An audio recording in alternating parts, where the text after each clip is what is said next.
Bismillahirrahmanirrahim. Assalamualaikum warahmatullahi wabarakatuh. Alhamdulillah. Alhamdulillahilladzi hamdan wa syukran lillah. Wassalatu wassalamu ala sayyidina Muhammadin Nabi Sayyidil Mursalin wa ala alihi wa sahbihi rasulillahi ajma'in. Faqala Allah Ta'ala bil Qur'anil Karim, A'udzubillahi minasyaitonir rajim. Bismillahirrahmanirrahim. Ya ayyuhallazina amanu ittaqullaha haqqa tuqatih wa la tamutunna illa wa antum muslimun. Shadaqallahul azim. Bapak Ibu, saudara-saudara dan anak-anak kami jamaah tauhid yang dirahmati Allah. Bila mana diri seorang insan pulang dan kembali menghadap Allah dalam keadaan penuh dengan dosa, lalu status dirinya di hadapan Allah sebagai seorang kafir, sebagai seorang yang fasik, sebagai seorang yang munafik, zindik, bahkan murtad, maka Allah katakan fa innalahu jahannam, maka Allah akan lemparkan dan Allah akan benamkan dirinya itu di dalam neraka jahanam. Bila mana Allah telah lemparkan dan Allah benamkan dirinya di dalam neraka jahanam karena ia pulang dan kembali menghadap Allah itu dalam keadaan berdosa, maka keadaan dirinya, kata Allah, la yamutu fiha wa la yahya. Keadaan dirinya di dalam neraka jahanam itu mereka tidak mati di dalamnya supaya bisa merasakan azab yang berkekalan dari apa yang telah mereka perbuat. Walayahya, dan mereka juga tidak hidup sehingga mereka tidak kembali lagi ke alam dunianya. Wa mayatihi mu'minan, akan tetapi kata Allah, siapa di antara hambaku yang pulang dan kembali menghadap kepada aku, lalu ia mengenal akan diriku, dia bermahabbah dengan aku, dia bermanja-manja dengan diriku, sehingga ia di mata aku menjadi orang-orang yang arif billah, orang-orang yang arifin, maka mereka pun Allah akan angkat derajatnya pada maqam yang tertinggi. Inilah Bapak Ibu yang Allah utarakan kepada kita supaya kita mampu memahami dan menyikapi dari setiap apa yang Allah utarakan kepada diri kita ini, sehingga apabila itu terjadi pada diri kita, maka apa yang mesti kita lakukan? Tentu kita akan kembali kepada Allah itu mesti dalam keadaan fitrah dan suci. Namun untuk pulang dan kembalinya kepada Allah dalam keadaan fitrah dan suci, kita mesti melakukan namanya dengan taubat. Lalu bagaimana cara taubat? Bagaimana cara kita membersihkan akan diri kita ini? Inilah yang akan kita kaji untuk lebih dalam lagi supaya kita paham bagaimana cara bertaubat dan membersihkan diri pada saat kita pulang dan kembali kepada Allah itu. Diri kita betul-betul kayaumin waladathu umuhu, seperti anak yang baru saja terlahir daripada rahim ibunya. Jadi untuk lebih jelasnya Bapak Ibu, kita tuliskan di dalam media papan tulis kita ini ya firman Allahnya. Kita coba dulu Bapak Ibu untuk membacanya. Innahu mayati rabbahu mujriman fa innalahu jahannama la yamutu biha wa la yahya wa mayatihi mu'minan qad amila sholihat fa ulaika lahum darajatul ula. Kita coba terjemah Bapak. Innahu mayati rabbahu, sesungguhnya barang siapa yang datang ya kembali menghadap Rabbnya mujriman, dalam keadaan berdosa, penuh dengan dosa, fa innalahu jahannama, maka sesungguhnya bagi dirinya yang berdosa itu jahanam, Allah lemparkan dia ke dalam neraka. La yamutu fiha, dia tidak mati di dalam neraka itu, wala yahya, dan dirinya juga tidak hidup. Wa may ya'ti mu'minan, dan barang siapa yang datang kembali menghadap Allah mu'minan, di mana ia beriman, qad amila sholihat, kemudian dia beramal soleh, fa ulaika lahum darajatul ula, maka bagi mereka itu darajatul ula, kami angkat derajatnya pada tempat yang tinggi, kata Allah. Jadi firman Allah ini Bapak Ibu ya, memberikan suatu kabar naziroh kepada diri kita, peringatan.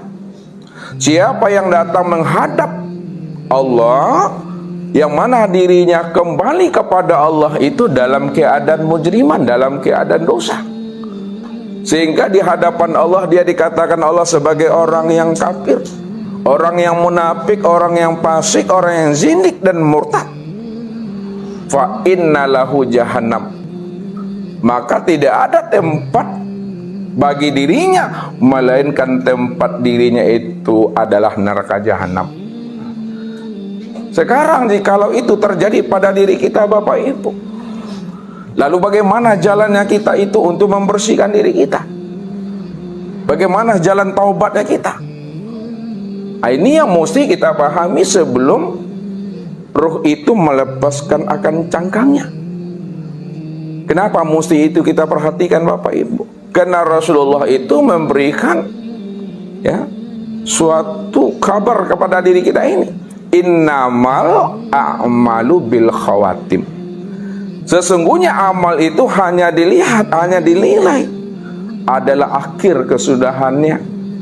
Akhir kesudahan hidup itulah letaknya takdir itu Bapak Ibu. Husnul khotimahnya kita atau sul khotimahnya kita itu adalah akhir kesudahan. La yanzuru bi kasratis shalah wa siyam, innama yanzuru ila khatimati amri. Ya. Tidak dilihat banyaknya ibadah kita, tidaklah dipandang banyaknya ibadah sholat dan puasa kita, akan tetapi baru dilihat, baru dinilai ibadah sholat dan puasa kita serta ibadah sunnah yang lainnya adalah akhir kesudahan hidup kita itu. Itu yang menentukan takdir itu. Jadi kalau dikatakan husnul khotimah atau sul khotimahnya itu letaknya di gorgir nih. Gorgir itu Bapak Ibu pada saat ruh itu udah sampai di tenggorokan ini ya. Ini yang dikatakan oleh Nabi, innallaha yaqbalu taubatan minal mu'min malam yughargir. Allah itu masih mau menerima taubat hambanya sebelum ruh itu sampai di tenggorokan. Tenggorokan itu yughargir. Ya, jadi kalau udah sampai di tenggorokan, la afwan la, dah tertutup namanya pintu tobat di sana. Makanya kita lihat ya, Fir'aun yang ditenggelamkan ya, di dalam lautan merah, dia bertobat Bapak Ibu. Ya, taubat Fir'aun itu Bapak Ibu akhir kesudahan hidupnya tobat. Tapi tobatnya itu yugorgir, tobatnya itu sudah sampai di tenggorokannya nih ya. Kayak gitu dia tobat. Tapi apa kata Rasul? Tobat yang sudah sampai di tenggorokan napasnya ini, itu tidak ada artinya, tidak ada gunanya lagi, tak ada manfaat dan faedahnya. Tak diterima Allah tobatnya Bapak Ibu, karena sudah sampai di tenggorokan ya. Namun kita sebagai seorang mukmin yang Allah dah titipkan kepada diri kita ini kecerdasan rohani dan akal fikir, Maka gunakanlah kecerdasan rohani dan akal fikir kita itu, bagaimana kita pulang dan kembalinya nanti kepada Allah, kayaumin waladathu ummuhu, seperti anak yang baru saja terlahir daripada rahim ibunya. Anak yang terlahir dari rahim ibunya, Bapak Ibu, itu dalam keadaan fitrah, dalam keadaan suci, dalam keadaan ma'rifat, yang mana rohaninya, kalbunya, diri dan jiwanya belum dirantai, belum dibelenggu oleh nafsu dunia dan akal fikirnya. Dia dalam keadaan fitrah di hadapan Allah-Nya. Begitu hendaknya kita itu pada saat kita pulang dan kembali kepada Allah. Nah, disinilah kita mesti melakukannya, mempersiapkan diri, bagaimana diri kita itu betul-betul dalam keadaan fitrah, suci dan kembalinya. Karena ini yang diingatkan Allah kepada diri kita. Walaqad ji'tumuna furada kama khalaqnakum awwala marrah. Kamu pasti akan datang menemui kami masing-masing sendiri-sendiri, surang-surang. Tapi ingat kata Allah, siapa yang lebih dahulu datang dan kembalinya menghadap aku masing-masing dan sendiri-sendiri atau surang-surang, maka kembalikanlah dirimu menghadap kepada aku sebagaimana awal mula pertama kali aku menciptakan akan dirimu, kata Allah. Begitu Allah mengkhabarkan kepada diri kita. Sebagai apa? Sebagai bentuk curahan belayan kasih sayangnya Allah kepada diri kita ini. Nah, maksudnya apa? Walaupun Allah yang buat neraka, Allah yang punya neraka, tapi Allah itu tidak rela, tidak suka kalau ada hambanya itu mampir ke dalam neraka. Jadi kalau pingin ya ke surga tuh, ajan singgah pulau beli oleh-oleh di neraka tuh, langsung sela ya gas ke surga tuh. Ini mesti pahami ya, supaya kita itu betul-betul dalam keadaan selamat pulangnya. Karena yang kita cari itu bagaimana kita ini pulang dan kembali dalam keadaan selamat. Yang mana harta kita, anak-anak kita, yang kita punya, yang kita miliki di dunia ini, nanti di akhirat, kata Allah, pada hari itu, kata Allah, harta yang kamu punya, anak yang kamu miliki, tidak ada lagi memberikan manfaat dan faedah, kecuali kata Allah, illa man atallaha biqalbin salim. Ini Allah katakan ya, orang-orang yang datang menghadap aku dalam keadaan hatinya itu tidak tertawan dan terantai oleh nafsu dan dunianya di waktu hidup di alam syahadah ini. Inilah orang yang selamat itu yang Allah jelaskan. Makanya pada saat kita merasa diri kita ini berdosa, kita mesti melakukan namanya taubat. Lalu yang dikatakan dosa itu apa, Bapak Ibu? Nah, ini kita coba memahaminya. Yang dikatakan mujriman, yang dikatakan dosa itu, kata Nabi, ujuduka zanbun. Yang dikatakan dosa itu adalah adanya keakuan dirimu itu adalah dosa.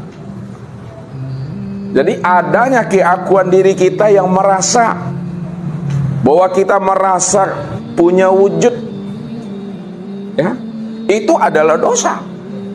Padahal diri kita ini tiada wujud. Diri kita ini di hadapan Allah itu la haula wala quwata illa billah. Diri kita ini di hadapan Allah itu, Bapak Ibu, ya, itu adalah tiada. Kalaulah diri kita di hadapan Allah adalah tiada, maka diri yang tiada itu sebenarnya itu adalah diri yang tuli, diri yang buta, diri yang bisu, diri yang bodoh, diri yang lemah, diri yang papa, dan diri yang mati. Inilah diri kita sebenarnya yang dikatakan la haula wala quwata illa billah. Tidak ada daya dan upayaku, tidak ada kudat dan iradatku, nah, tidak ada samaku, tidak ada basarku, tidak ada kalamku, tidak ada ilmu kudat iradat dan hayatku, melainkan yang ada, yang wujud hanyalah Allah. Kalaulah yang wujud itu hanya Allah, maka yang sama itu dirinya, yang basar itu dirinya, yang kalam itu dirinya, yang ilmu kuda iradah dan hayat itu tiada lain adalah dirinya Allah. Kalau Allah sudah mengutarakan akan rahasia dirinya kepada Bapak Ibu, bahwa dirinya cuma yang wujud, dirinya cuma yang hidup, dirinya cuma yang melihat, mendengar dan berkata, lalu kita merasa di hadapan Allah diri kita wujud juga, pada saat itu kita sudah merampok haknya Allah itu. Kita sudah mencuri baju dan pakaian Allah. Mana haknya Allah yang kita curi? Mana haknya pakaian dan bajunya Allah yang kita pakai?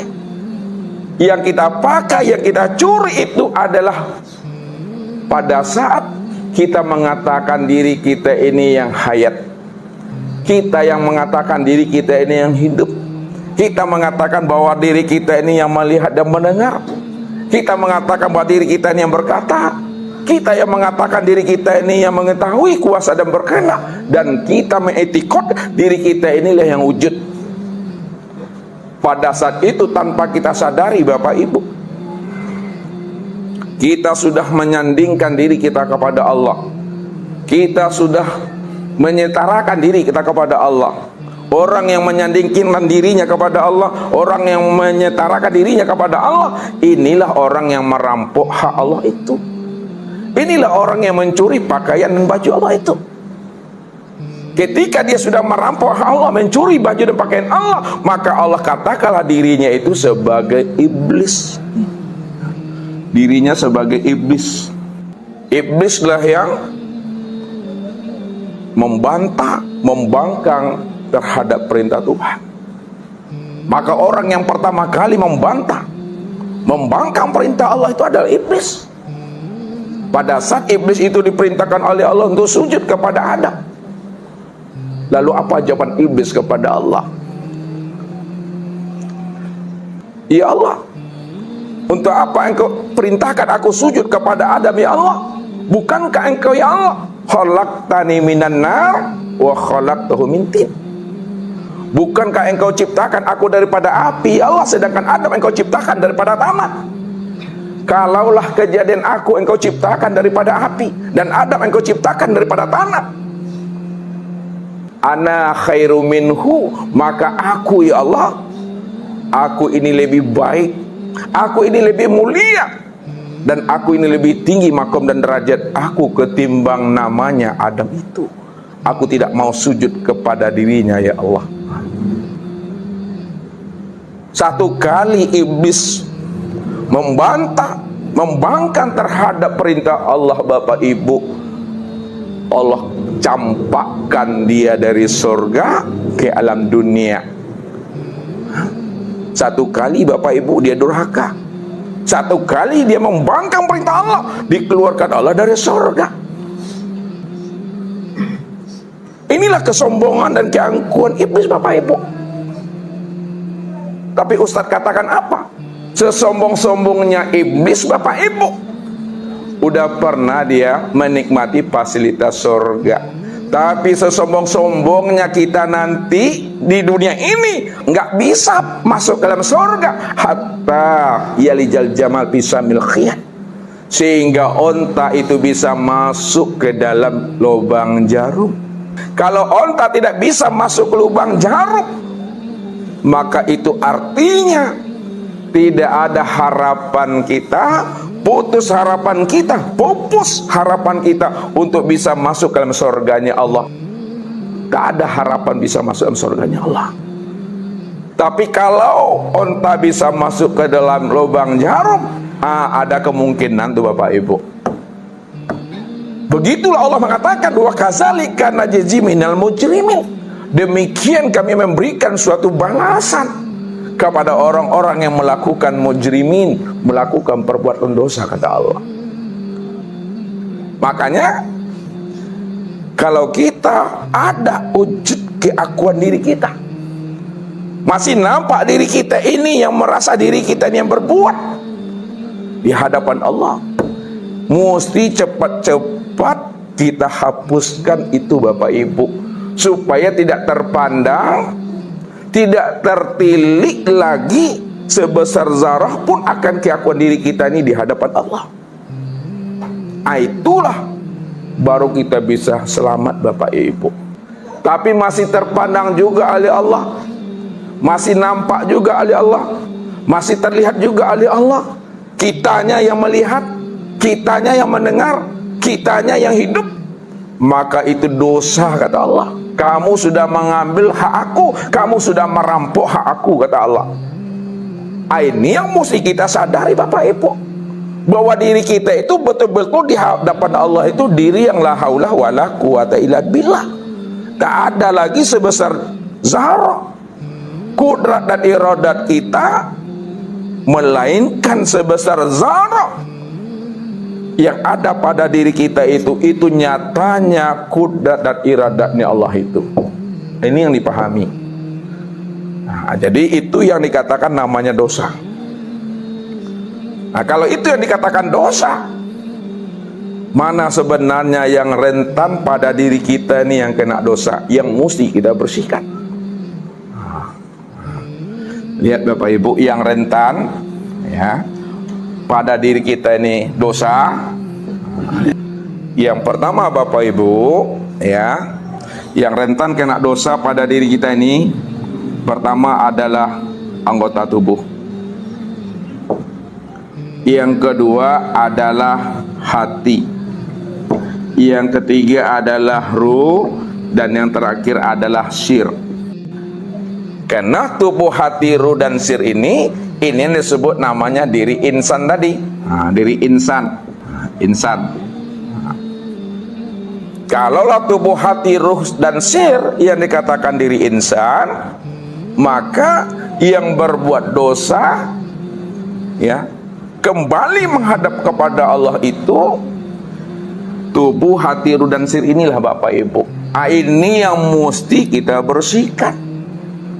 Nah, yang pertama ya, cara membersihkannya Bapak Ibu ya, itu dengan jalan tobat. Nah, tuh ya, dengan jalan tobat. Maksudnya kalau tubuh kita ini berbuat dosa, bagados namanya. Arti bagados Bapak Ibu, bagelimang dosa. Tidak bagelimang dosa, ada bagelimang dosa. Maka membersihkan batang tubuh ini dengan zikir la ilaha illallah. Ya, jadi cara membersihkan batang tubuh kita itu dengan zikir la ilaha illallah. Ini yang disebut namanya dengan taubat.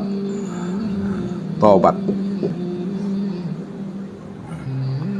Yang kedua, kalau hati kita ini kena dosa atau berdosa, maka cara membersihkan hati kita itu dengan zikir Allah. Allah. Inilah yang dikatakan namanya dengan inabah. Inabah. Ya, jadi membersihkan hati itu zikirnya Allah, Allah. Yang dikatakan namanya inabah itu. Kemudian yang ketiga, kalaulah ruh kita ini berdosa, jiwa kita ini berdosa, maka cara membersihkan ruh itu yaitu dengan zikir hu Allah. Itu zikirnya hu Allah. Ini yang dikatakan namanya dengan awabah. Awabah. Dan apabila sir kita juga kena dosa, berbuat dosa, maka cara membersihkan sir itu dengan zikir hu Bapak Ibu. Zikir hu. Inilah yang diajarkan oleh Allah itu. Ya, apa kata Allah kepada diri kita ini? innakum zalamtum anfusakum bitikhazikumul ajla fatubu ila bari'ikum faqtulu anfusakum zalikum khairul lakum in kuntum bari'ikum fataba alaikum. Apa artinya Bapak Ibu? Kata Allah, innakum zalantum anfusakum, sesungguhnya dirimu itu kamu telah berbuat zolim, berbuat aniaya terhadap dirimu masing-masing. Apa yang menyebabkan kita telah berbuat zolim dan berbuat aniaya terhadap diri kita masing-masing?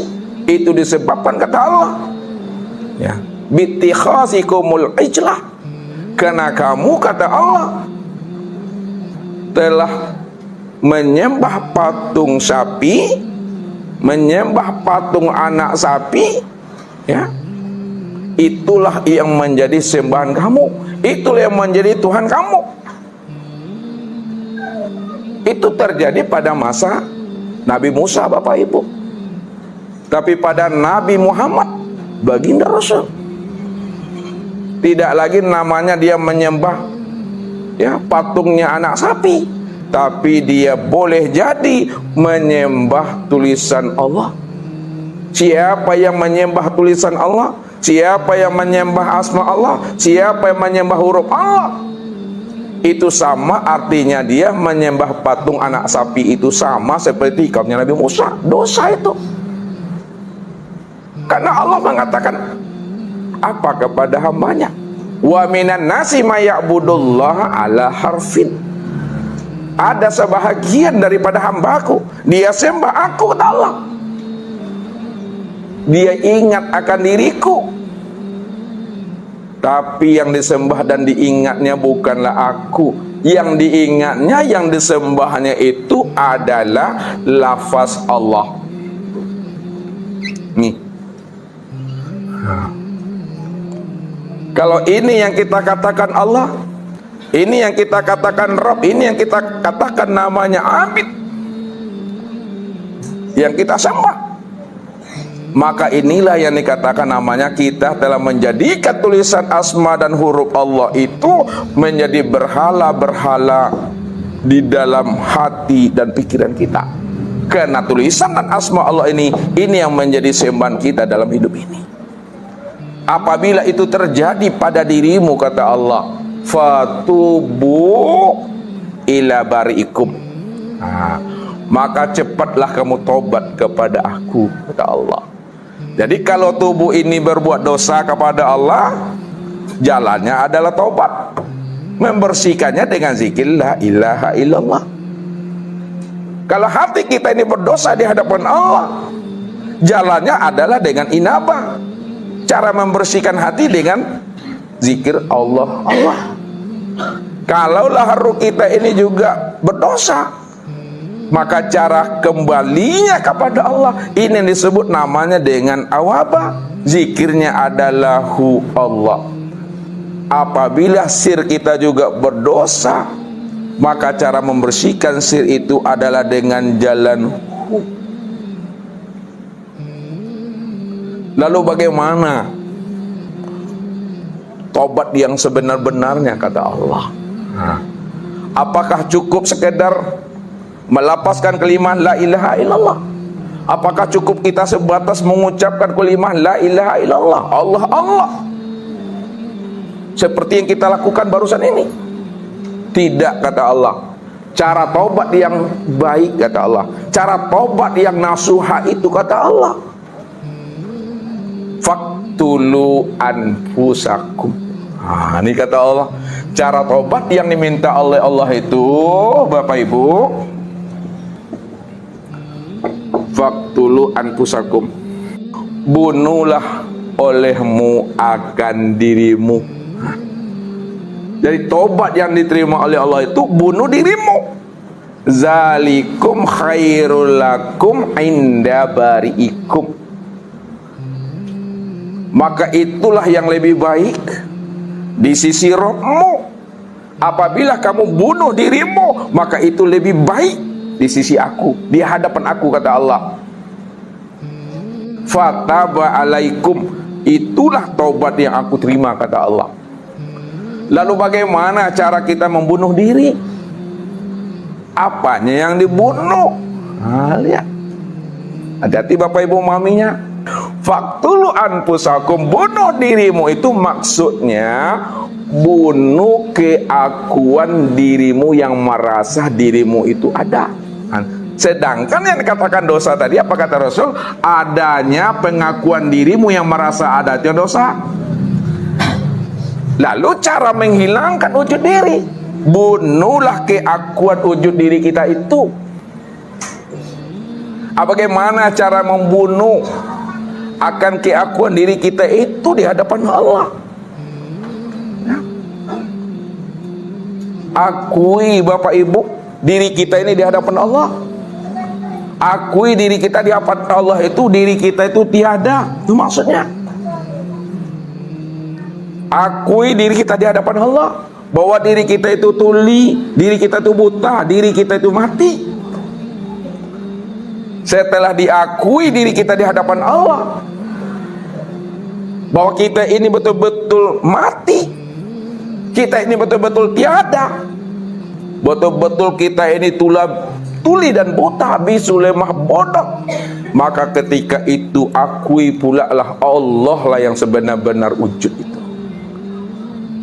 Kalau Allah yang sebenar-benar wujud, Bapak Ibu,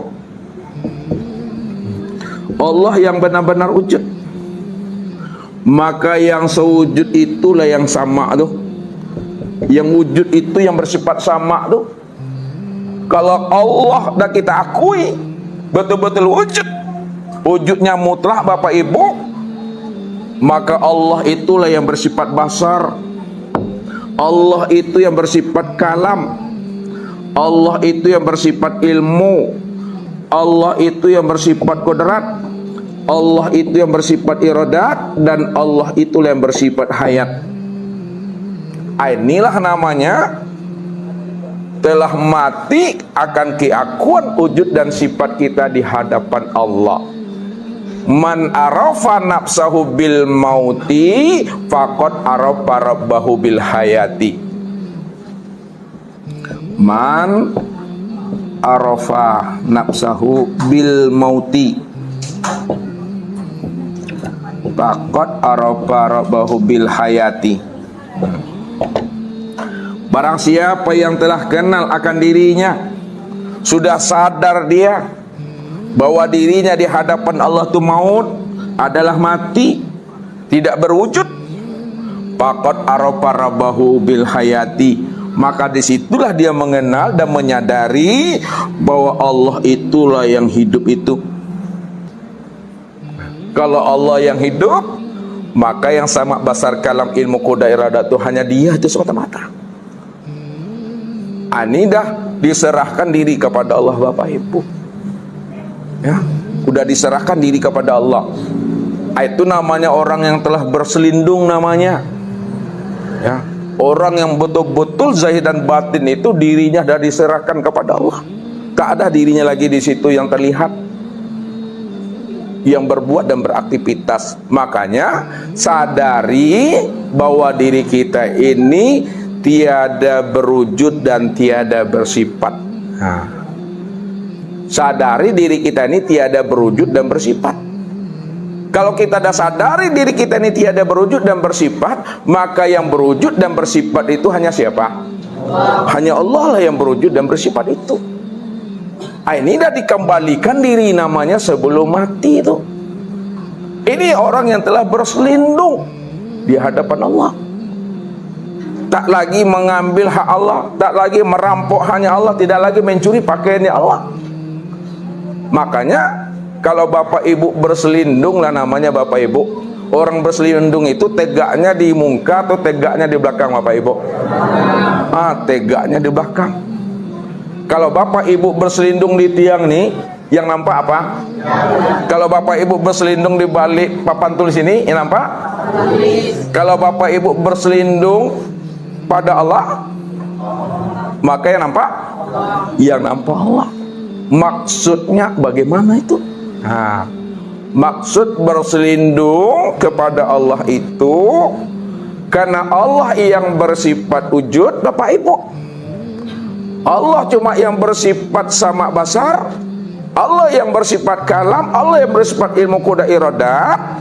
Maka serahkanlah wujud dan sifat kita ini ya kepada Allah. Serahkan wujud kita ini kepada Allah. Ya Allah, boleh kalau diitikadkan gitu. Ya Allah, aku ini tidak bersifat wujud ya Allah. Yang bersifat wujud itu hanya Engkau ya Allah.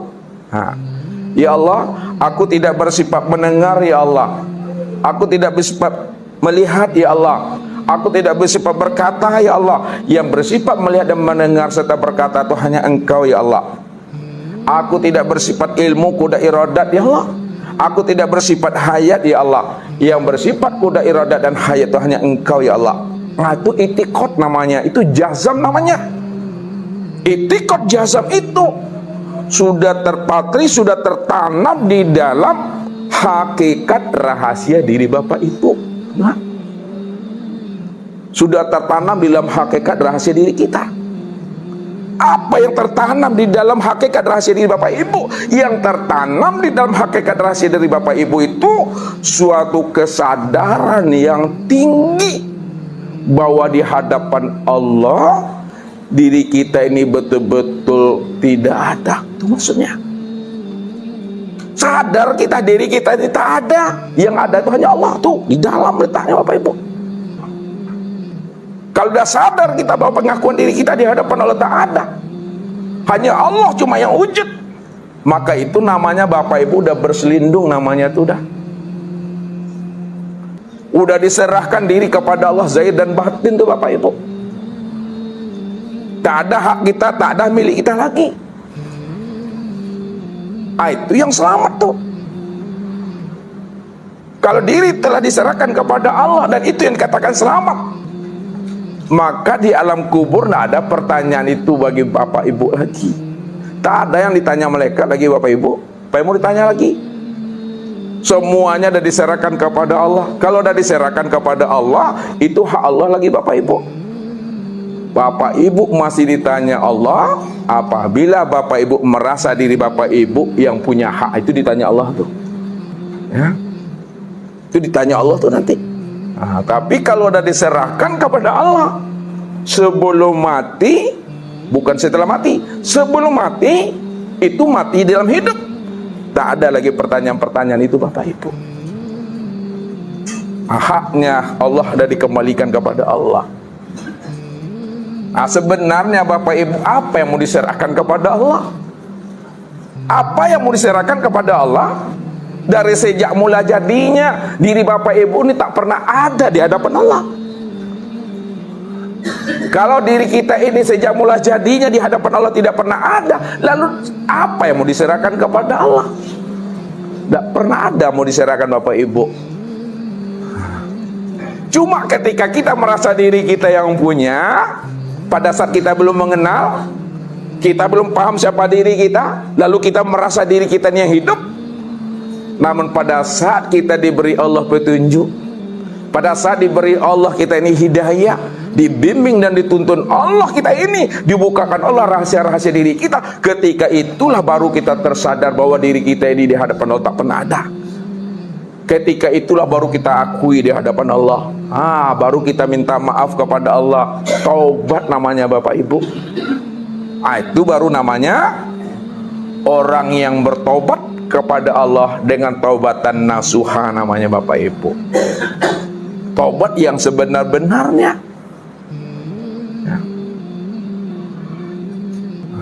Jadi setelah kita bertobat,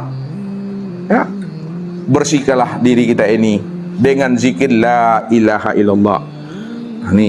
Jadi membersihkan tubuh kita itu dengan zikir la ilaha illallah. Bagaimana cara membersihkan tubuh dengan zikir la ilaha illallah?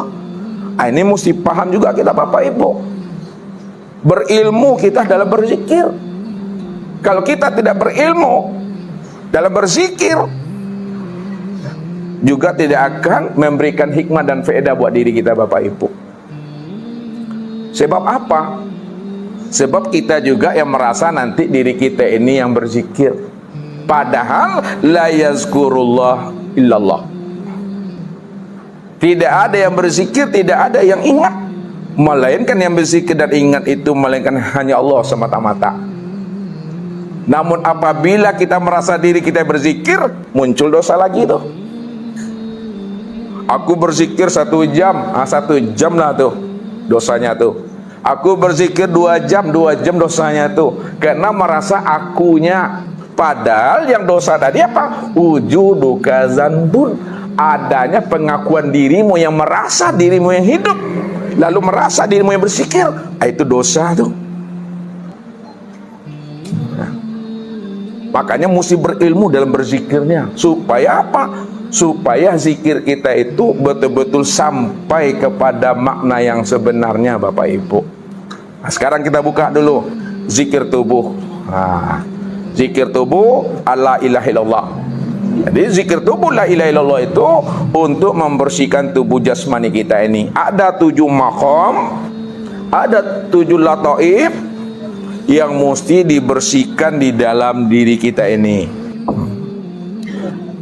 7 makom yang ada pada diri kita ini disebut namanya 7 lataif, ya. Ini adalah wilayah-wilayah dosa itu, mesti dipahami di diri ini, ya. Yang pertama, ya, sebelah kiri, ya, susu sebelah kiri kita ini 2 jari di bawah susu sebelah kiri kita. Nah, kalian buat gambar ini, Bapak Ibu nih, ya. Ini namanya, ya, latifatul qalbi namanya. Nih di sini Ustaznya. Ini latifatul qalbi. Latifatul qalbi itu kalau yang fisiknya, ya, yang fisik yang bisa dilihat, itu yang disebut namanya dengan jantung. Sebut jantung, Bapak Ibu. Jantung. Bukan liver, tapi jantung. Apa penyakit yang ada pada latifatul qalbi? Zahirnya pada jantung. Yang ada pada latifatul qalbi ini penyakitnya, Bapak Ibu, ini adalah hawa, nafsu, cinta dunia, ya, sifat iblis dan sifat setan. Itu yang ada pada latifatul qalbi itu, ya. Hawa nafsu, cinta dunia, iblis dan setan. Yang kedua, 2 garis di bawah susu sebelah kanan kita. Nih. Ini yang disebut namanya latifatur ruh. Latifatur ruh itu kalau yang fisiknya disebut namanya dengan paru-paru atau rabu. Paru-paru. Apa yang ada penyakit di latifatur ruh itu?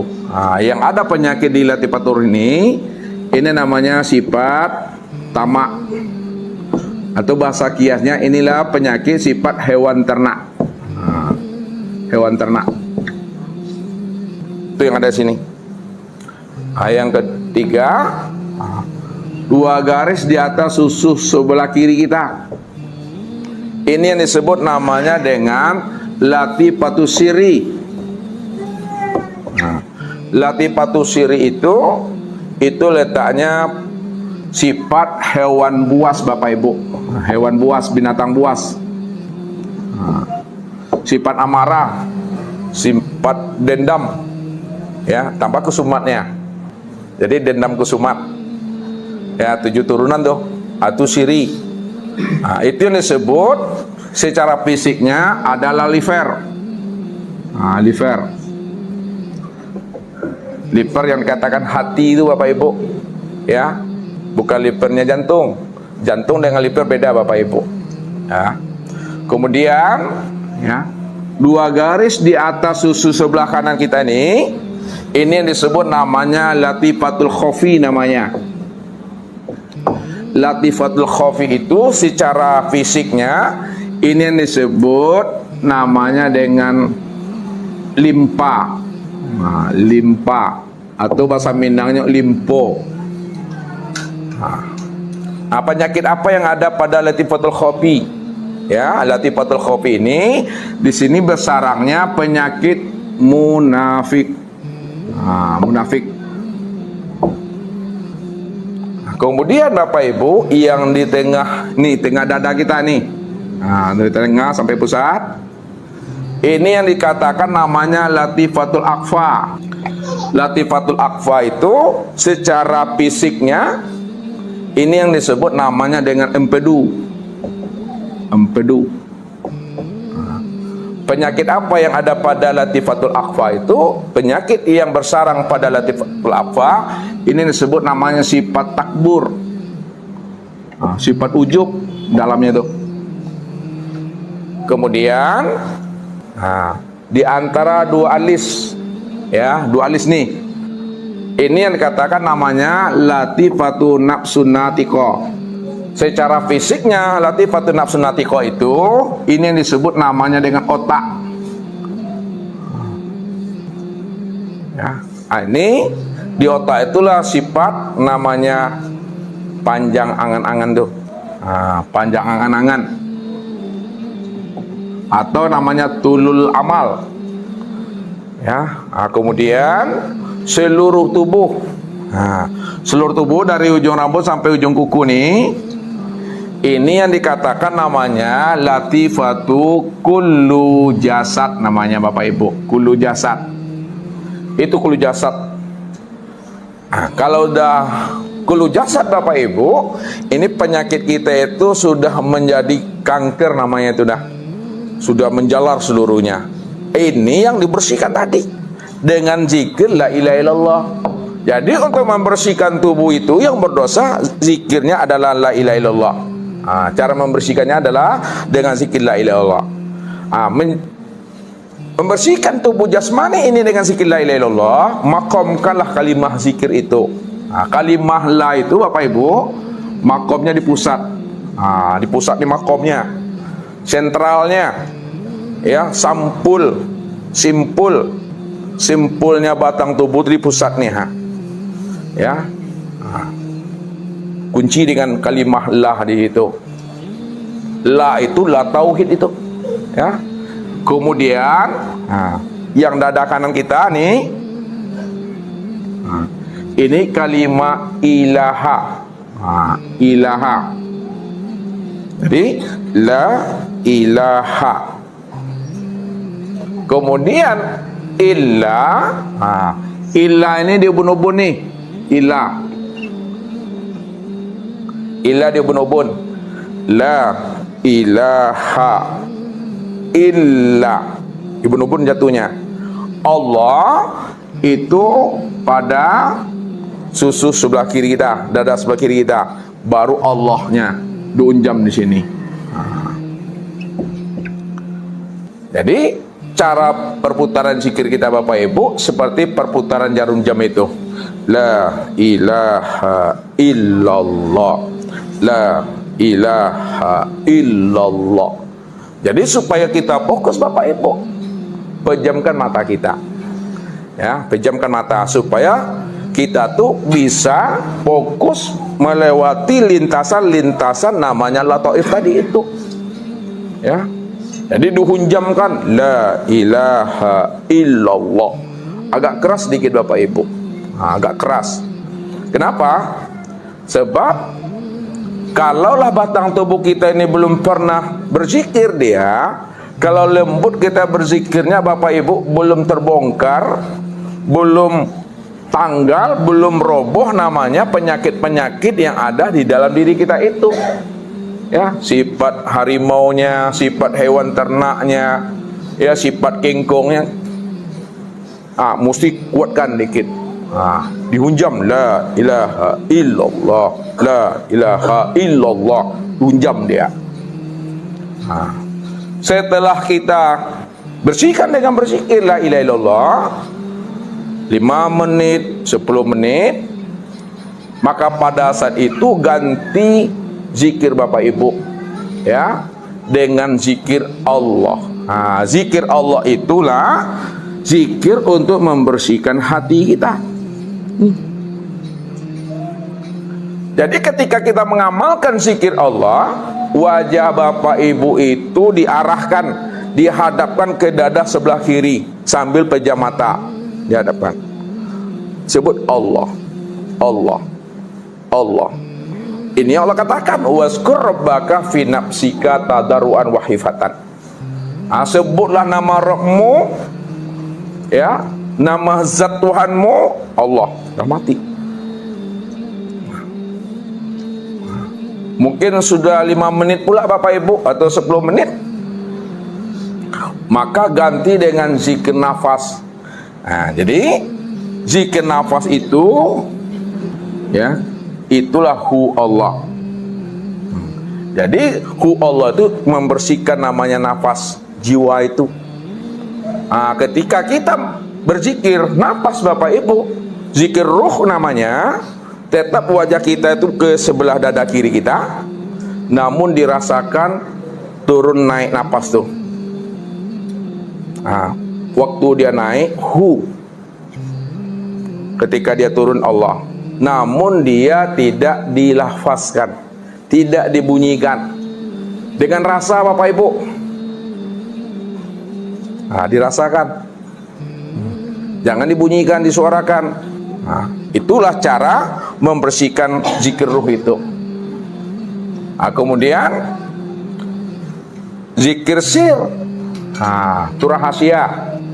Jadi untuk membersihkan dosa sir kita itu dengan zikir hu. Nah, zikir hu itu cara membersihkan rahasia diri kita itu. Tidak ada lapasnya lagi, la syautun wala harpun. Hu itu artinya dia. Dia yang siapa? Dianya Allah semata-mata. Jadi maksudnya dia Allah semata-mata itu cukup Bapak Ibu diam. Diam itu paham, sadar sesadar-sadarnya, paham sepaham-pahamnya bahwa yang wujud, segala yang ada itu hanya dia semata-mata. Itu yang diam tuh. Itu yang katakan daimun. Ha, daimun. Daimun. Ya, atau sama dengan diam. Nah, diam, daimun, diam. Itu dia maksudnya. Paham tuh. Jadi Bapak Ibu tidak lagi menyebut, cukup memahami dan menyadari bahwa segala yang dilihat itu yang hu, hanya Allah. Itu maksudnya tuh. Segala yang didengar, bunyi apapun lah, anak nangis, kipas, motor, mobil, itu yang hu. Segala yang diraba, segala yang dipikirkan, semua gerak, semuanya itu hu itu. Ya, tidak ada siapa-siapa lagi itu. Makanya cukup diam Bapak Ibu. Diam itu paham maksudnya. Tak perlu lagi disebut-sebut. Contoh kata Ustadz. Ini apa namanya Bapak Ibu? Nah, mik. Nah, nyata tak nih? Nah, wujud tak nih? Terang jelas? Nah, kalau ini mik ini wujud, nyata, terang, jelas. Andai kata Bapak Ibu cukup diam saja, tidak menyebut itu mik itu nyata, mik itu jelas, diam saja Bapak Ibu, tidak ngomong, apakah mik ini tetap nyata, tetap wujud, terang, jelas? Tetap nyata, wujud dan terang Bapak Ibu serta jelas. Walaupun kita diam, yang mik ini tetap wujud. Walaupun kita tak ngomong mik, yang mik ini tetap nyata, terang dan jelas. Itulah maksudnya zikir hu itu.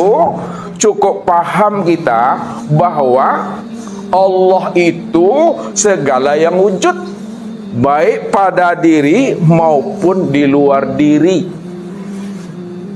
Ya. Segala yang dipandang itu kenyataan dirinya. Ya. Segala yang ada itulah kenyataan dirinya. Itu yang zikir hu itu. Atau disebut juga namanya zikir sirul asrar. Ini yang dikatakan namanya zikir la sautun wala harpun. Tidak ada suara lagi, tidak ada huruf dan kata lagi, diam. Pada saat itu diri Bapak Ibu sudah bersih namanya itu. Itulah orang yang berkekalan bersama Allah itu. Itu yang sebenar zikir. Jadi kalau kita sudah sadar yang sebenar zikir itu adalah diam, yang sebenar zikir itu adalah paham, yang sebenar zikir itu adalah mengerti bahwa Allah itu cuma yang wujud, Allah itu cuma yang ada, walaupun tidak disebutkan la ilaha illallah, walaupun tidak dilapaskan Allah Allah, walaupun tidak dirasakan dengan hu Allah, memang dia telah wujud, memang dia telah nyata, memang dia telah terang dan jelas, memang dialah yang semata-mata ada.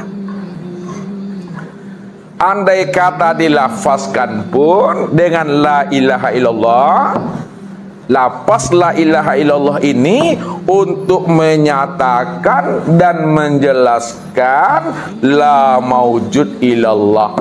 Tidak ada yang nyata, tidak ada yang wujud, yang melihat, mendengar, berkata, mengetahui, berkuasa, berkehendak dan hidup, melainkan hanya Allah semata-mata. Sama dengan mik ini tadi Ustaz bilang, walaupun tidak disebut ini mik, walaupun ini tidak dikatakan ini mik, diam saja kita, ini sudah mik, ini sudah nyata. Kalaupun dinyatakan ini mik, dinyatakan juga ini mik, kata-kata mik yang kita ungkapkan melalui lisan itu hanya untuk menyatakan barang yang sudah nyata, barang yang sudah wujud, barang yang sudah jelas.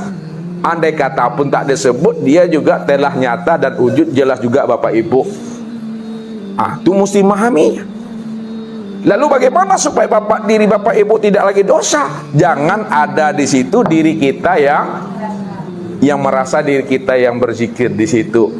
Kalau tidak ada lagi diri Bapak Ibu yang merasa diri Bapak Ibu yang berzikir, itu artinya Allah lah yang menyatakan akan kesempurnaan dirinya. Memang dia cuma yang wujud. Allah yang menyatakan akan kesempurnaan dirinya. Yang Allah itu aku,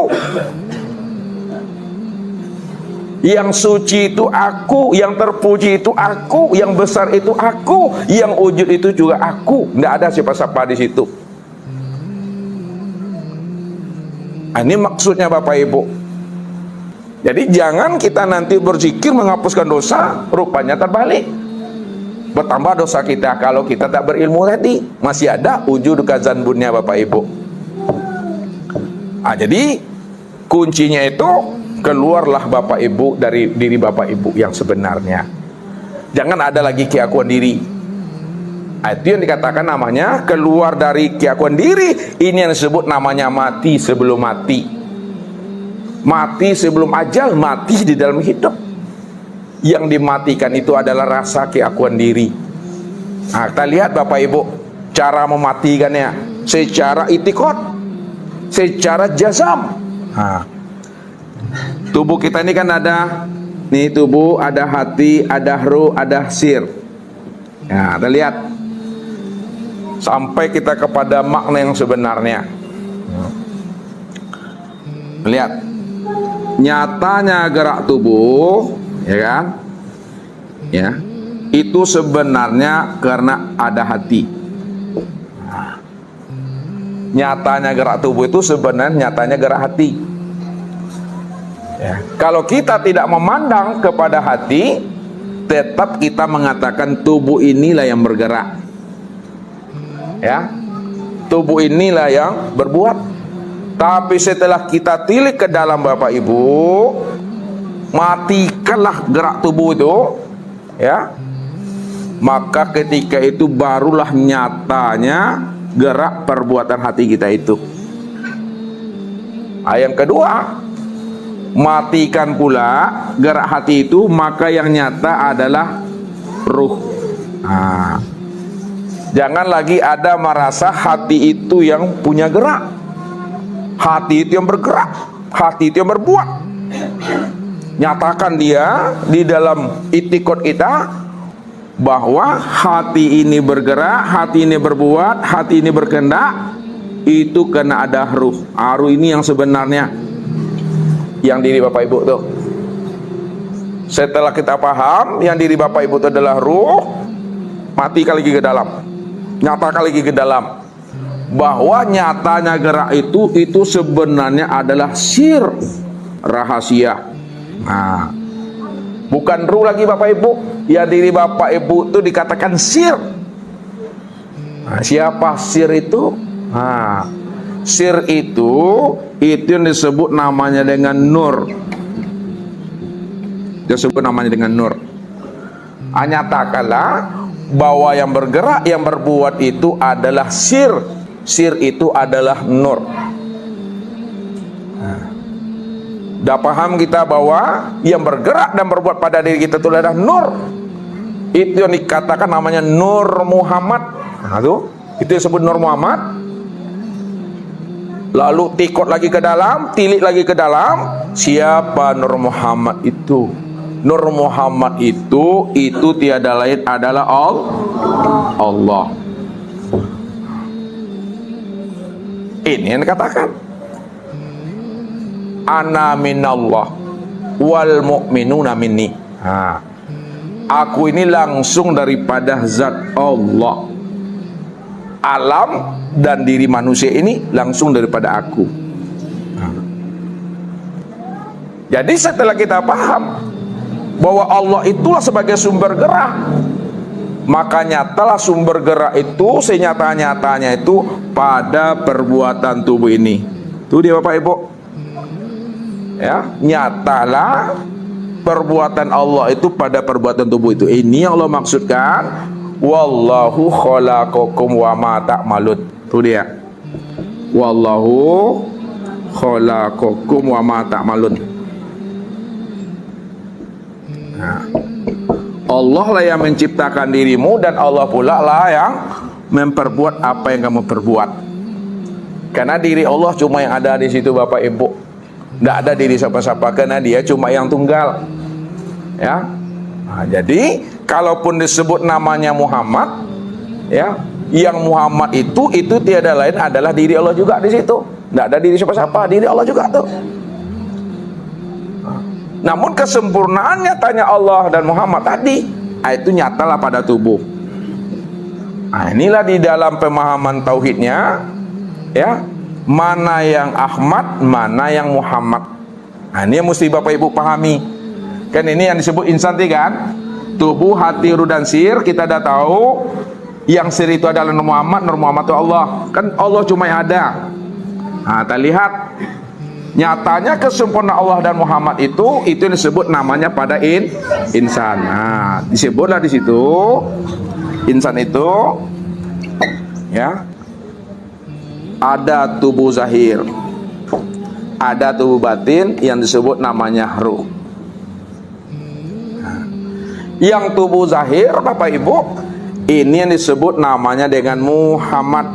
Itu dia tubuh zahir. Sedangkan tubuh batin itu disebut namanya dengan Ahmad. Tuh. Jadi tubuh zahir namanya Muhammad, tubuh batin namanya Ahmad. Jadi penggabungan, perpaduan, ya, antara tubuh dengan ruh, ruh dengan tubuh, Ahmad dengan Muhammad, Muhammad dengan Ahmad, inilah yang disebut namanya dengan insan itu. Insan. Makanya al-insanu siri wa nasiruhu. Insan itu adalah rahasiaku dan akulah yang menjadi rahasia insan itu. Jadi siapa yang ingin kenal aku, kenalah insan itu. Karena insan itu adalah penzohiran diriku. Insan itu tajali diriku. Insan itu bahagia diriku. Insan itu nyatanya aku. Nah, itu maksudnya. Jadi diri Bapak Ibu ini adalah bagian diri Tuhan. Kalau bahasa Arabnya tajalli namanya. Tajalli itu kalau diterjemahkan dia kenyataan, perwujudan, copy paste, bayang-bayang, bagian, percikan. Kalau Bapak Ibu paham, ya, nah, itu maksudnya. Jadi Muhammad nama zahirnya, Ahmad nama batinnya. Muhammad nyata pada tubuh, Ahmad nyata pada ruh. Nah, tubuh dan ruh itu, Muhammad dan Ahmad ini yang disebut insan. Insan itulah nyatanya kesempurnaan diri Allah ini, ya. Itulah baru ada pemahaman Bapak Ibu. Sadarlah di situ bahwa diri kita itu la haula wala quwata illa billah itu. Tidak ada lagi diri kita di situ. Kalau tidak ada diri kita, ada selamat itu. Ini yang Allah maksudkan itu. Wa may ya'tihi mu'minan. Ini yang kedua nih. Barang siapa yang datang kembali menghadap aku, dirinya telah mukminan. Mukminan itu dia telah mengenal. Mukminan itu dia telah menyaksikan. Mukminan itu dia telah liqa. Mukminan itu telah zuq.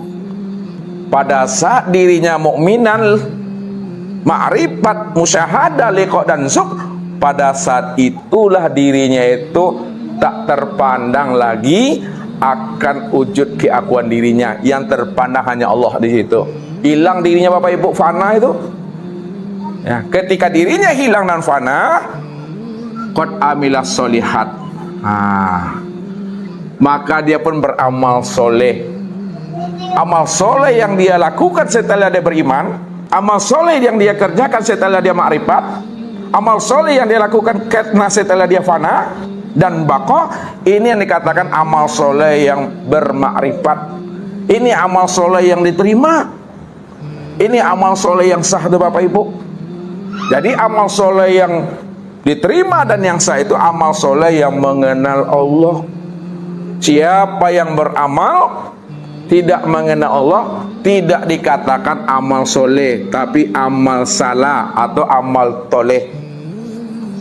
Jadi amal soleh itu amal yang bermakrifat, amal yang telah mengenal Allah. Itu maksudnya tuh.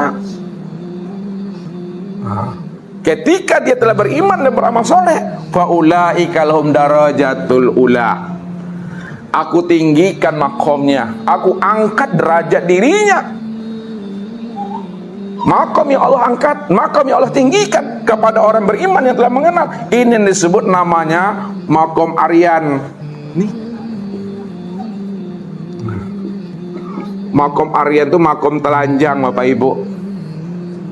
Makom Aryan, makom telanjang itu maksudnya makom yang tidak ada lagi keakuan dirinya. Itu yang maksudnya. Tidak ada lagi dirinya itu berwujud, tidak ada lagi dirinya itu yang bersifat. Tidak ada lagi merasa dirinya itu yang ada. Itu yang Aryan tuh. Dirinya telah lepas, dirinya dah keluar, dirinya telah hancur dan dirinya telah karam. Itu yang Aryan. Makanya makom Aryan itu makom telanjang. Ini yang dikatakan makom Tuhan. Itu maksudnya. Bukan pakaian zahir yang lepas Bapak Ibu, tapi pakaian batin kita tuh. Keakuan diri yang merasa itu lepas, dah hilang pada diri kita. Man arafa rabbahu fasadal jasad, itu dia maksudnya. Nih, man arafa rabbahu fasadal jasad. Siapa yang telah mengenal Tuhan, ya, dah duduk dia pada makom Allah itu, Allah cuma yang wujud, Allah cuma yang hayat, fasadal jasad, udah hancur dirinya tuh. Nggak ada dirinya lagi, ya, udah tanggal pakaian dirinya, keakuan dirinya yang ada hanya Allah di situ. Kalau udah nyata Allah di situ Bapak Ibu, maka Allah itulah yang sebenarnya yang takbir kalau sholatnya, Allah itu yang rukuknya, Allah itu yang sujudnya, Allah itu yang duduk. Nggak ada lagi Bapak Ibu. Itu yang disebut namanya diri yang sholat itu, diri yang si Ahmad tadi itu. Siapa si Ahmad tuh? Siapa Ahmad? Ahmad. Ini kita buka rahasianya dulu, rahasia huruf dulu. Ahmad. Ahmad itu, ya, itu singkatan Bapak Ibu. Ahmad itu diri yang batin tuh, ya. Mana diri batin tadi? Ruh. Diri yang zahir siapa namanya? Muhammad. Nyata pada tubuh. Disingkat namanya dengan Ahmad. Gabungan Allah dan Muhammad itu disingkat dengan Ahmad. Lihat, alif ha mim dal. Alif ha, ini Allah. Mim dal, ini adalah Muhammad. Maksudnya tuh, Jadi Allah dan Muhammad itu disebut namanya Ahmad. Ahmad itu diri yang batin, itu ya Allah tuh. Maka hakikat yang sholat, hakikat yang takbir itu Ahmad. Wah. Ya, hakikat ruku itu si Ahmad, hakikat sujud juga si Ahmad, hakikat duduk itu juga si Ahmad. Atau maksudnya itu diri Allah tuh maksudnya Bapak Ibu, bukan diri siapa-siapa. Makanya kenalilah si Ahmad itu sebenarnya. Si Ahmad itu yang roh. Nah, kalau kita haluskan lagi ke dalam, nah, kalau Bapak Ibu mau menyelami ke dalam lagi, tilik lagi ke dalam diri, bahwa segala yang wujud, segala yang ada, hakikatnya tidak ada, ya. Dan yang tidak ada itulah wujud yang sebenar ada. Kenapa segala yang wujud dan ada itu hakikatnya tidak ada, dan yang sebenar ada itu adalah yang kosong tadi, yang tidak ada? Karena segala yang wujud dan segala yang ada itu asalnya daripada yang kosong. Maka kosong itu jangan dibilang tidak ada. Kosong itulah yang sebenar ada. Dia kosong tapi bersih, dia bersih tapi kosong. Contoh, Ustadz bilang dulu bawang. Nah, kita ingin membuka kulit bawang supaya dapat, nah ini bawang. Ketika kita korek kulit bawang ini supaya dapat isi, buka kulitnya, apa yang berjumpa Bapak Ibu? Kulit juga baru, belum bawangnya lagi. Buka lagi kulitnya, masih nampak isinya? Kulit juga. Buka lagi kulitnya, kulit juga Bapak Ibu. Sampailah habis kulit bawang itu dikupas, adakah berjumpa bawangnya? Tidak. Apa yang berbau itu? Bau apa? Baunya aja tinggal lagi Bapak Ibu. Baunya tinggal. Kita buka kulit-kulit supaya dapat bawang. Rupanya setelah habis kulit bawang itu dibuka, yang bawangnya juga belum berjumpa. Bawangnya belum bersobok lagi. Ya. Yang jumpa itu hanya baunya. Biarkanlah 5 menit, biarkanlah 10 menit. Setelah baunya hilang, apa yang tinggal lagi? Kosong. Jadi yang bawang itu yang mananya? Yang kosong itulah yang bawang tuh. Kenapa? Asal yang bawang, asal segala yang ada, asal segala yang wujud, itulah yang kosong itu. Yang kosong itulah wujud yang sebenar ada. Wujud yang sebenar ada itulah diri yang maha ada itu, diri yang maha wujud itu yang sebenarnya. Nah, itu mesti pahami. Ya, jangan dibilang kosong tidak ada. Kosong itu ada.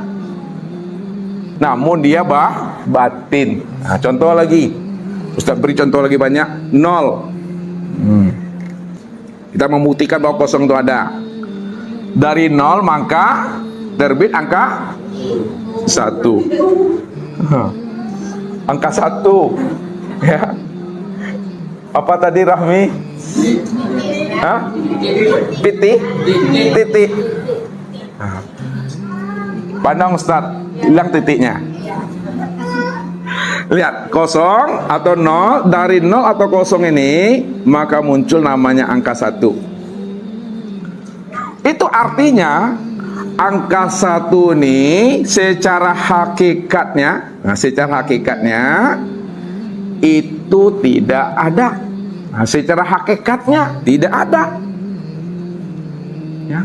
Kalau angka 1 itu hakikatnya tidak ada, lalu mana yang sebenar ada? 0 atau angka 1? 0 inilah yang sebenar ada. Kalau 0 yang sebenar ada, lalu angka 1 ini apa bagi 0?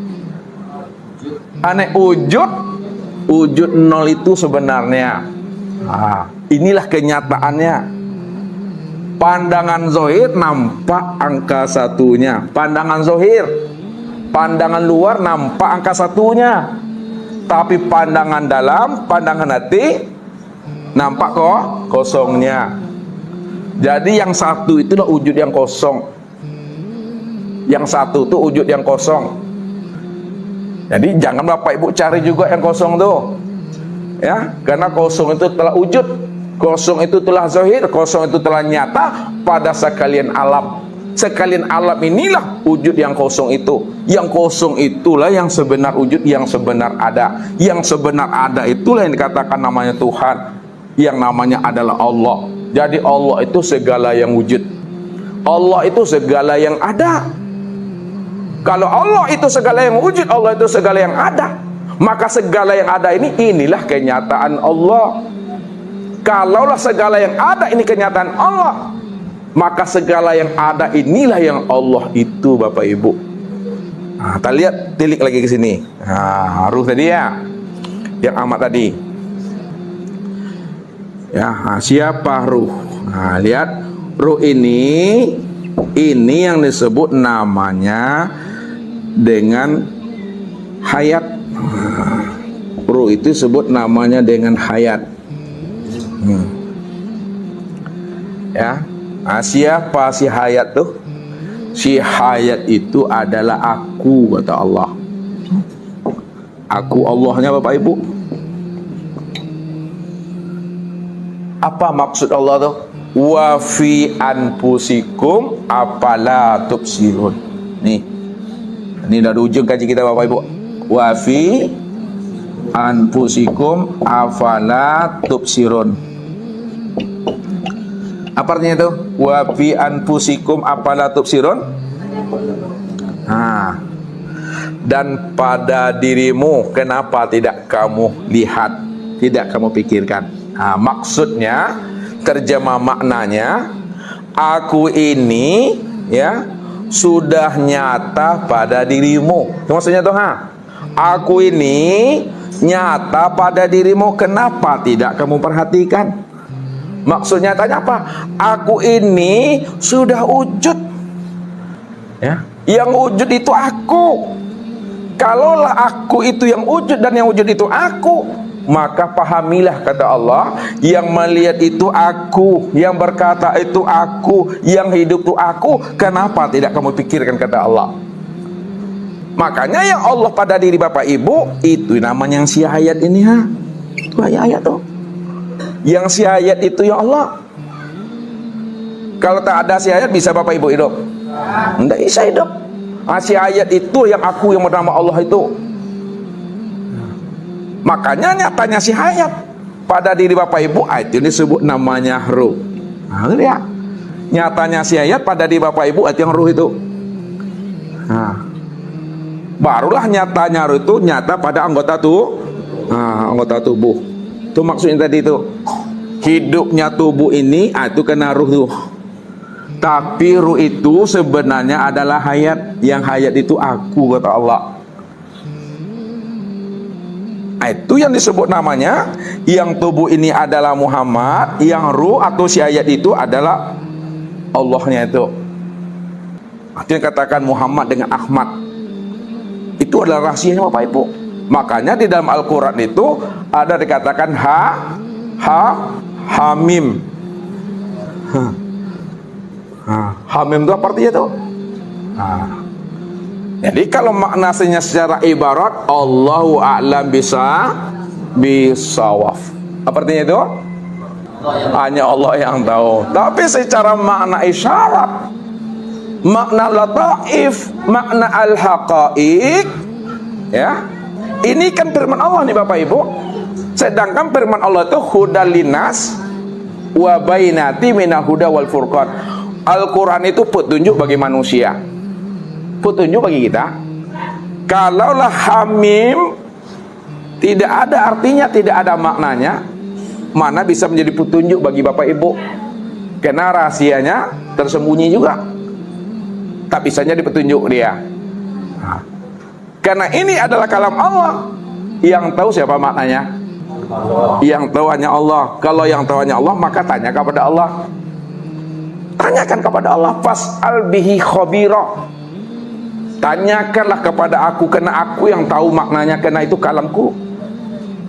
Syarat untuk bertanya kepada aku, wattaqullah wa yu'allimukumullah. Benar-benar kamu bertakwa kepada aku, yakin dengan aku, percaya dengan aku cuma yang wujud. Aku yang menjadi rahasia dirimu. Wa yu'allimukumullah. Aku akan ajari kamu makna yang sebenarnya.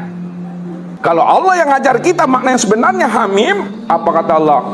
wastona'tuka li nafsi wa anahtartuka fastami' lima yuha. Aku pilih dirimu tempat bagiku, maka dengarkanlah kalam-kalam aku, makna isyarat, makna lataif yang aku tanamkan ke dalam rahasia dirimu. Hamim itu maksudnya ha dan mim. Ha itu maknanya Hayyun, mim itu maknanya adalah Muhammad. Maka jawabannya oh itu. Siapa si Hayyun? Si Hayyun itu yang Allah itu. Siapa si Muhammad? Muhammad inilah kenyataan Allah. Ya, kalau Muhammad kenyataan Allah, maka Muhammad itu tiada lain adalah Allah itu sendiri. Ya, Muhammad itu Allah itu sendiri. Makanya kesempurnaan si Hayyun yang dikatakan Allah nyata pada Muhammad, ini yang disebut namanya insan tadi. Jadi insan, Muhammad, Ahmad, satu juga orang itu Bapak Ibu. Itu maksudnya itu.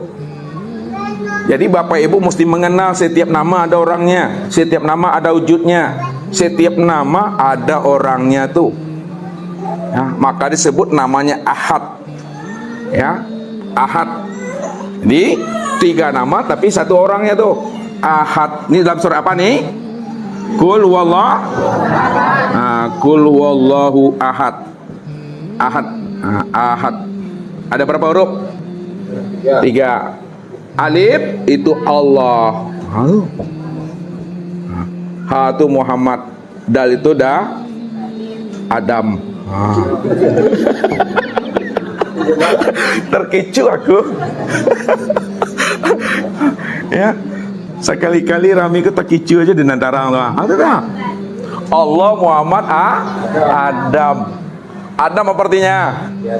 Adam tuh tiada. Enggak. Ya, kalau Adam tuh tiada, siapa diri Adam itu sebenarnya? Kalau Adam itu tiada, siapa diri Adam itu sebenarnya? Itulah nyatanya Allah. Apa kata Allah tuh? Kalau Adam itu tiada, lalu Adam siapa? Adam itu nyatanya Allah. Kata Allah, wa khalaqu Adam. Itu dia, wa khalaqu Adam ka suratihi. Dan dijadikan Adam itu ka suratihi. Apa artinya? Sesuai dengan gambaran diriku, rupaku. Hadis yang kedua, ya, innallaha khalaqa Adam ka suratir rahman. Kita buat ini, khalaqa Adam ka suratir rahman,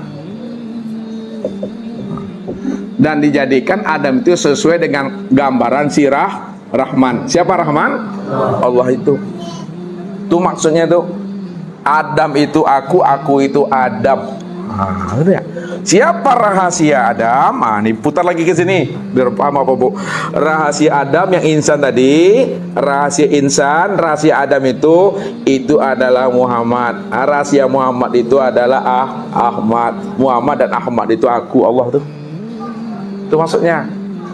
Jadi Muhammad itu yang zahirnya, Ahmad itu yang batinnya. Kesempurnaan nama Muhammad dan Ahmad disebut namanya Adam atau disebut namanya insan. Al insanu sirri wa sirri sifati wa sifati la ghairi. Itu dimundurkan tuh tarki namanya Bapak Ibu. Ini proses tarki sebetulnya di sini. Nih Ustaz buat sini.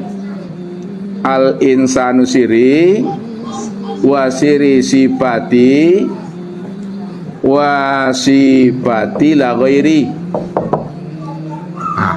Memandang itu dari bawah ke atas, ya.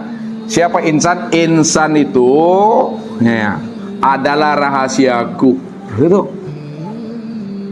Rahasiaku itu adalah sifatku. Sifatku itu sebenarnya adalah aku. Maksudnya tuh. Jadi tiliknya kepada Allah lagi Bapak Ibu. Ke Allah juga perginya tuh. Maka kenalilah, ya, Si Ahmad itulah sebenarnya yang sholat itu. Nah, siapa si Ahmad? Allah dan Muhammad.